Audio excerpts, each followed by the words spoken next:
Rena Travel gezginleriyle Fethiye'de muhteşem bir tur yaptık. Bizden tailor-made tamamen kendilerine özel bir tur istemişlerdi. Şimdi turumuzun son noktası olan Babadağ'a çıktık teleferikle ve arkamda misafirlerim Babadağ'da yamaç paraşütünü deneyimliyorlar. Sadece yamaç paraşütü yapmadık. Fethiye'de Ege ve Akdeniz'in muhteşem mutfağını kendilerine deneyimlettik. Mavi tur yaptık. Guletimizle Fethiye ve Göcek koylarına açıldık. Likya yolunu yürüdük ve daha birçok şey yaptık. Gelin misafirlerimize yaptığımız bu güzel turun detaylarını siz de bizimle beraber bu videoda izleyin.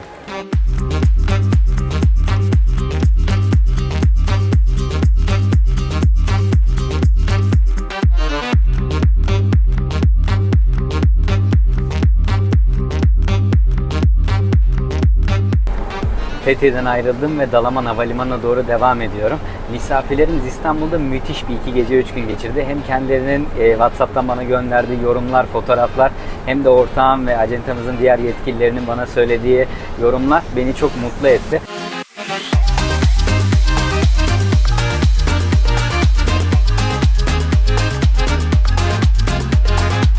Çok heyecanlıyım, mutluyum da aynı zamanda. Şoförümüz Vural Bey ile beraber konuştuk. Şimdi onlara Dalaman'dan güzel bir çiçek alacağım ve elimde onları çiçeklerle Türk Rivierası'nda karşılayacağım. Hem onlara çok güzel bir mavi tur yapmayı planlıyoruz. Hem de Fethiye'nin en güzel, en özel restoranlarında Ege ve Akdeniz'in özel mutfağıyla onlara bir ağız tadı olması dileğiyle.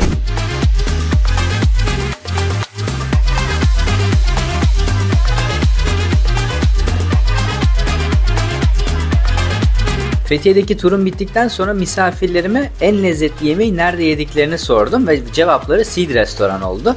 Fethiye'nin en yenilerinden bir tanesi, hatta öğlen servisine de daha yeni başladılar. Biz burada çok güzel bir akşam yemeği aldık misafirlerimle. En güzel manzarayı da sormuştum, onun cevabını daha sonra vereceğim size.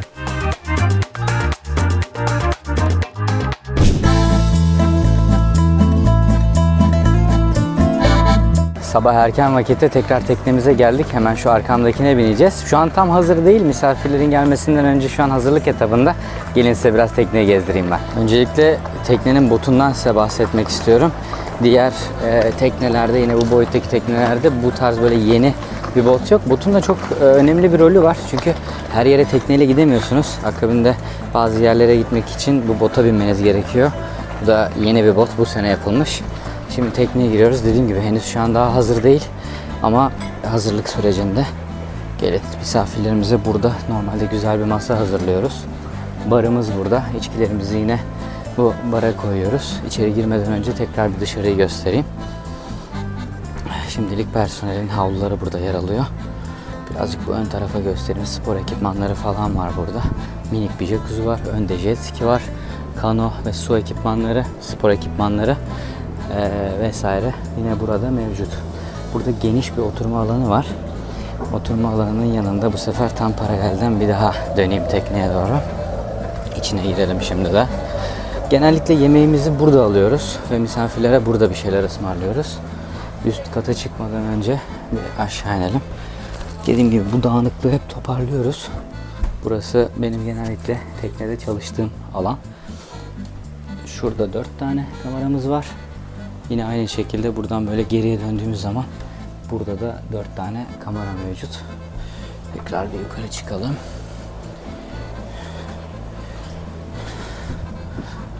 Kaptan tekneyi buradan yönetiyor. Yine Bluetooth'umuz var. Müziğe buradan bağlanıyoruz.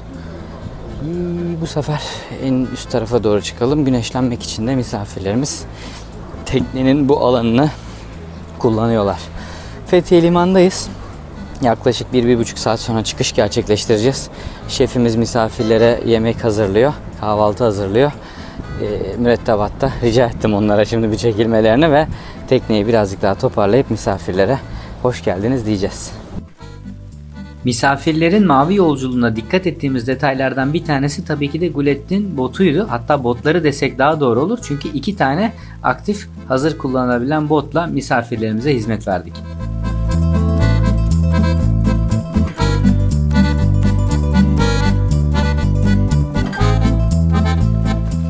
Fethiye'deki ikinci akşam yemeğimizi Sid Restoran'a çok yakın bir mesafedeki Hilmi Restoran'da aldık.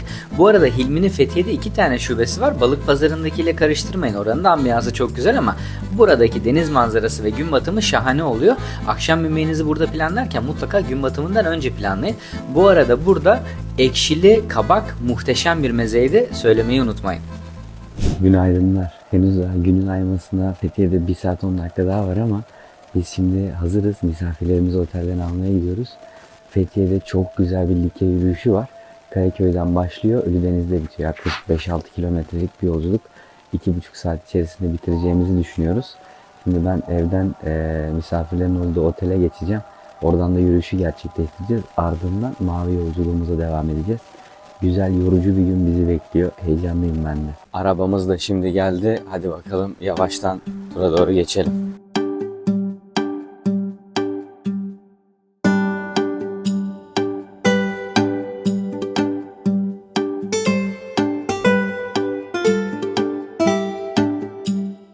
Kayaköy'deki yürüyüşümüze başladık ve efsane bir manzara var şu an.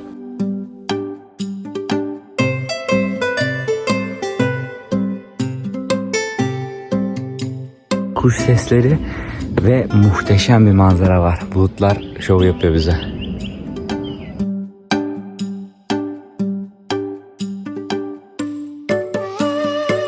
Yıllardır Bülent'in yerinde kahvaltıda gözleme yemek için geldiğim Kayaköy'e tam gözleme yediğim yerden başlayıp Ölüdeniz'e kadar kendi rızamla yürüyeceğim asla aklıma gelmezdi. Şahane bir deneyim. Yaklaşık 5300 metrelik yürüyüşün ilk kısmı antik kente dik tırmanış üzerine. Daha sonra doğanın içine girdikçe manzaralar başlıyor. İlk önce San Nicolas yani Gemiler Adası ve ardından Ölüdeniz'e ulaşıyoruz. Biz 2 saatte yürüdük. Bizden başka yürüyene de denk gelmedik. Su kaynağı yok. Ekipman konusunda da dikkatli olmanızı tavsiye ederim.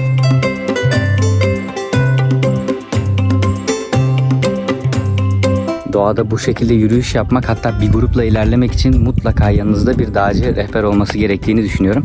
Ben de her ne kadar turist rehberi olsam da yanımızda şu an bir dağcı rehberimiz var. Grubumuzla beraber Kayaköy'den Ölüdeniz'e doğru ilerliyoruz. Şimdi kendisiyle sizi buluşturmadan, kısa bir röportaj gerçekleştirmeden önce arkamızdaki yolu göstererek şu an geldiğimiz manzarayı sizinle paylaşmak istiyorum. Güne çok güzel başladık. Şu tellere şu an gayet değdi. Devam ediyoruz. Didem Hanım merhabalar. Merhaba. Bugün sizinle çok güzel bir rota gerçekleştirdik. Kayaköy'den başladık, Ölüdeniz'den çıktık. Evet. Daha önce bu rotayı gerçekleştirmemiş kişilere veya bu rotayı merak eden kişilere burası hakkında ne söylemek istersiniz? Kayaköy Ölüdeniz rotası Likya yolunun bilinen en güzel görsellere sahip rotalarından biridir. Tarihi Rum evlerinin olduğu Kayaköy'ün içinden başlar. 2 tane eski Rum kilisesini görerek parke döşeli sokaklardan yürüyerek ormanın içine girersiniz. Önce çok kısa bir tırmanış süremiz olur. Yaklaşık bir 10 dakika. Sonrasında da Likya yolunun ve diğer alternatif parkurların işaretlerini görerek, takip ederek çok güzel manzaralar eşliğinde Ölüdeniz'e iniş yaparsınız. Başlangıç seviyesinde olanlar için de çok rahat yürünebilir bir rotadır. İşaretleri takip etmeniz yeterlidir. Bir sorum daha olacak. Bunu yılın hangi döneminde yapılmasını tavsiye edersiniz? Ve mesela bizim gibi yazın gelecek olanlar saat kaçta sizce başlamalı? Şöyle, Fethiye'miz sadece Ocak ve Şubat aylarında yoğun yağış almaktadır. Onun dışında Temmuz, Ağustos, Eylül'ün ortasına kadar çok sıcak geçmektedir. Eğer başka vaktim yok, yazın yürümem gerekiyor diyorsanız sabah çok erken 6 gibi en geç başlamanız gerekiyor. Bu rota 6 kilometre. Normal hızla giderseniz de 1,5-2 saat içinde tamamlanabilmektedir. Çok teşekkür ederiz. Çok sağ olun. Rica ederim. Elif selam. Selam. Biz seninle çok güzel turlar gerçekleştirdik. Dün de sen misafirlerimize çok güzel bir hediye tasarladın. Bu sabah onlara ulaştırdık. Ondan biraz bahsetmek ister misin? Tabii ki. Dün misafirlerimiz baklava yemediğinden bahsetti. Biz de hemen hızlı bir şekilde Antep'e ulaştık. Antep'teki tanıdıklarımıza. ve bize bugün sabah yetişmek üzere fıstıklı baklava gönderdiler. Bu sabah da onlara fıstıklı baklavaları ikram ettik.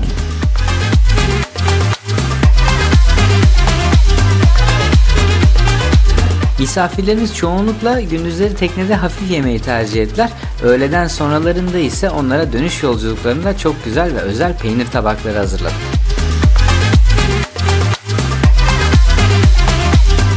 Misafirlerimiz kiraladıkları tekneyle sadece koylarda yüzmelerini değil, aynı zamanda su sporları yapmalarını da istedik. Dolayısıyla jet ski'den kanoya, paddleboard'dan seabob'a teknede birçok spor ekipmanımız da vardı. Misafirlerimiz için bunları her zaman hazır tuttuk.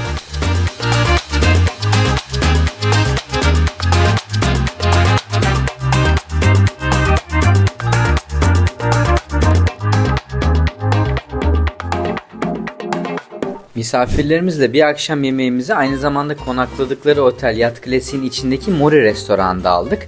Fethiye'nin en başarılı mekanlarından bir tanesi. Aynı zamanda ben de eşimle özel günleri kutlamaya buraya çok gelmişliğim vardır. Deniz mahsullü makarnalarını çok severim. Misafirlerime de onlara özel VIP masa diye adlandırdıkları hafif bir setin üstündeki bir masayı ayarladık. Yat Otel hemen yat limanının yanında yer alıyor. Muhteşem bir ambiyansı var. Buraya gelmenizi, aynı sizin de özel günleriniz olduğu zaman da burada kutlamanızı tavsiye ederim. Mutlaka rezervasyon yapmalısınız. Hatta rezervasyonunuzu birkaç ay önceden yaparsanız deniz kıyısında masa bulabilirsiniz.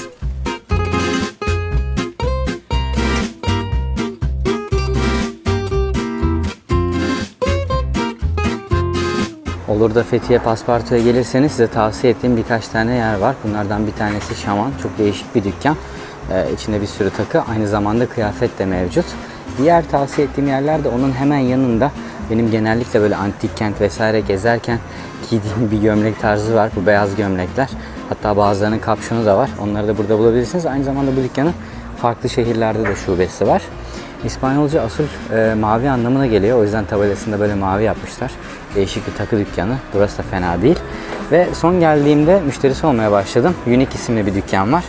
Burada yine peştemaller, havlular, takılar, kıyafet, birçok farklı şeyi bulabilirsiniz. Son olarak ailemle hep geldiğim zaman şu arkada nefis pide var. Hep nefis pidede yemek yerdim. Her geldiğimde herkesi de getiriyorum buraya.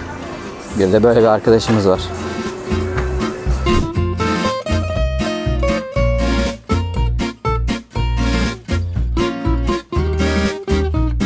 Herkese günaydınlar. Fethiye'de gündüz hava sıcaklığı yaklaşık 30 dereceye ulaşıyor. Bizim bu sabahki trekking rotamızda, Likya yolu trekking rotamızda hava birazcık serindi. Saat 7'de yukarıda başladık. Bunun için sabah 5 gibi uyandık. Şimdi size arkamdaki geldiğimiz yolu gösteriyorum. Onun haricinde bir de göstermek istediğim bir şey daha var. Şu manzaranın güzelliğine bakın. Arkamda Ölüdeniz var. Ölüdeniz arkasında şurada San Nicolas Adası var, Gemiler Adası. Onun karşısındaki tarafta Kayaköy var. Biz oradan dün başlamıştık ve Ölüdeniz'de buraya getiriyorum. Trekkingimizi sonlandırmıştık. Dün oradan misafirlerimize dedik ki bu sefer tam karşıya çıkacağız. Buraya geldik ve bu muhteşem manzara eşliğinde trekking rotamızda devam ediyoruz. Likya yolu bence kesinlikle gelmeniz gereken bir yer. Şimdi gelin Didem Hanım'dan bu rota hakkında biraz daha bilgi alalım. Didem Hanım merhabalar. Merhabalar. Bize bugünkü rotamızdan biraz bahsedebilir misiniz acaba? Bugünkü rotamız Antik Likya yolu rotasının ilk kısmı olan Ovacık Faralya parkuru. Biz Ovacık'tan başladık yürümeye. Yürüyüşümüz 16 kilometre sürecek ve Faralya köyünde bitireceğiz. Çok güzel Ölüdeniz, San Nicolas Adası, İblisburnu manzaraları eşliğinde yürüyoruz. Peki daha önce bu rotayı yapmamışlara ne tavsiye edersiniz acaba? Öncelikle sabah erken saatte başlamalarını tavsiye ederim. İyi bir boğazlı bot giymelerini, mümkünse bir baton almalarını ve bol miktarda su yanlarında bulundurmalarını isterim. Tamamdır, çok teşekkürler. Rica ederim.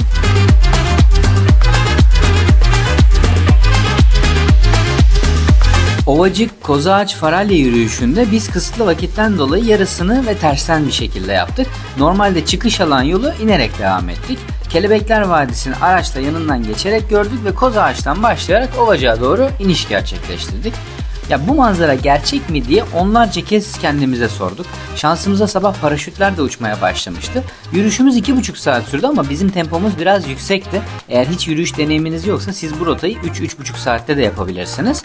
Bu rotada kamp atanları da gördük. Likya yolunun ilk parkuru olarak bilindiği için yürüyüş yapan farklı gruplar da vardı. Mutlaka ben de size tavsiye ederim.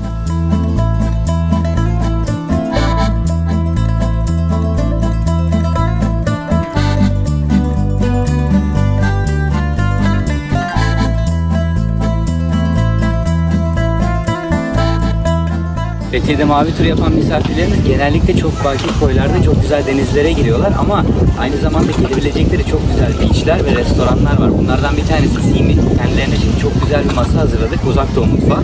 Botla buraya gelecekler. Tekne yanaşamıyor. Botla onları ağırlayıp ondan sonra çok güzel bir masa ayarladık onlara. Oraya doğru götüreceğiz. Misafirlerimi bekliyorum. Bir grup geldi, şimdi ikinci grup bekliyorum.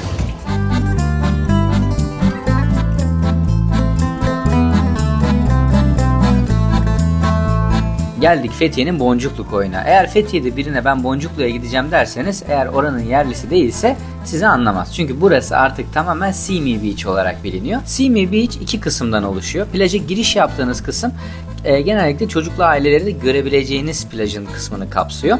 Sol taraftan devam ettiğiniz zamansa zaten girişte size bir şampanya ile ikram yapılacak. Simi More, yetişkinlerin girdiği Simi plajına geçiş yapabiliyorsunuz. Denizin kalitesi her ne kadar aynı olsa da More kısmında daha az ses olması, müzik anlayışının ve mutfağın da birbirinden farklı olması aradaki farkı oluşturuyor diyebilirim. Ben genellikle Simi More kısmına gidiyorum. Mutfağı Uzak Doğu mutfağı. Simi'nin genel kısmında da hamburger, pizza tarzı şeyleri bulabilirsiniz. Denizi inanılmaz, suyu tertemiz, taşlar da kumsal da beyaz olduğu için suyun rengi de çok güzel duruyor. Sanki dünyadan değilmiş gibi.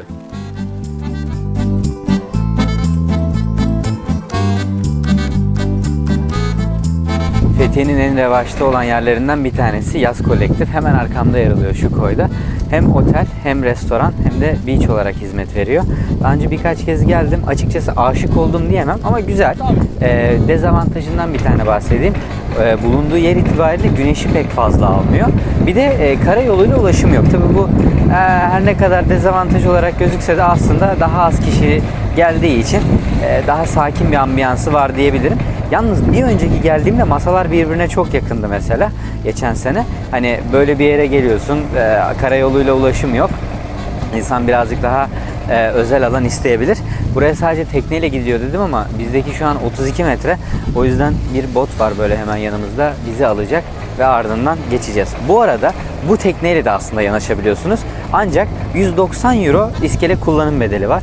Bana biraz fazla geldi. O yüzden biz tekneyle yanaşmak yerine botla gitmeyi tercih ediyoruz.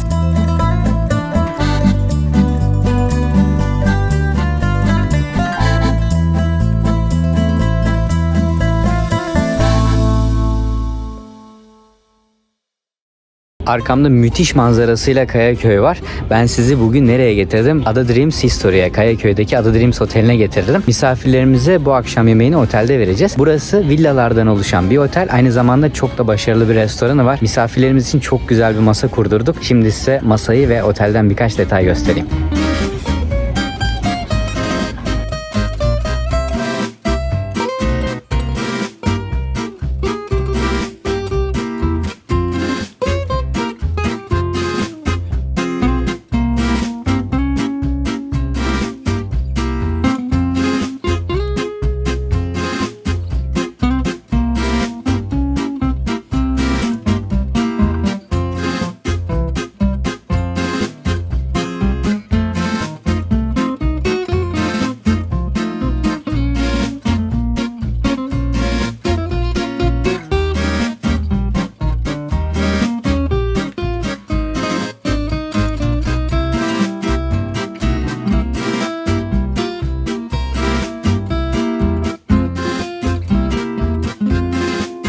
Sakatat kırmızı çizgim kokoreç de bunların en başında yer alıyor.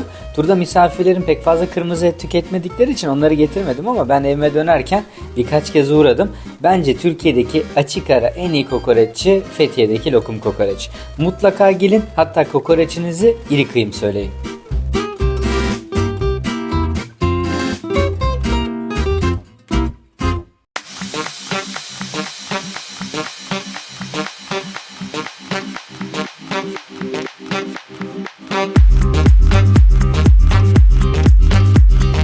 Eğer Babadağ'da yamaç paraşütü yapacaksanız sadece teleferikle değil, bizim sahip olduğumuz gibi böyle bir araçla çıkıyorsunuz. Yol birazcık korkutucu olabilir.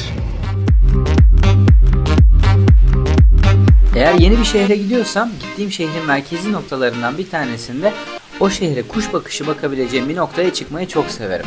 Ve bunu her zaman yaptığım bir yer varsa o da Babadağ'dır. Yıllardır arabayla rahat bir şekilde çıkılabiliyordu. Şimdi artık daha rahat bir şekilde teleferikle de çıkılabiliyor. Teleferiğin ilk noktası Ölüdeniz'in biraz üstünde yer alıyor. Buraya toplu taşımayla da gelebilirsiniz. Aracınızla gelirseniz park yapacağınız yerler de mevcut. İlk önce 300 lira vererek bir bilet alıyorsunuz. Bu bileti kaybetmeyin çünkü dönüşte de geçerli. Teleferikle ilk önce 15-20 dakika boyunca 1200 metre rakıma çıkıyorsunuz. Burada Anadolu mutfağının yer aldığı bir restoran, aynı zamanda bir konser alanı var. Sonrasında inmek istemezseniz 1700 metre rakıma çıkıyorsunuz. Bence en güzel manzara burada. Çoğunlukla insanlar burada yemek almayı tercih ediyorlar. Dünya mutfağı burada mevcut. Aynı zamanda paraşütlerin atlama noktası da olduğu için çok güzel bir görüntü oluşturuyor. Dileyenler açık teleferikle 100 metre daha da yukarı çıkabiliyorlar. Misafirlerimize biz burada muhteşem bir akşam yemeği yaşattık. Gördükleri manzara ise Fethiye'de, hatta Türkiye'de gördükleri en güzel manzaraydı. Aynı zamanda bir de paraşütle atladıkları için, bir de daha sonra atladıkları yerde yemek yemek onlar için şahane bir deneyim oldu.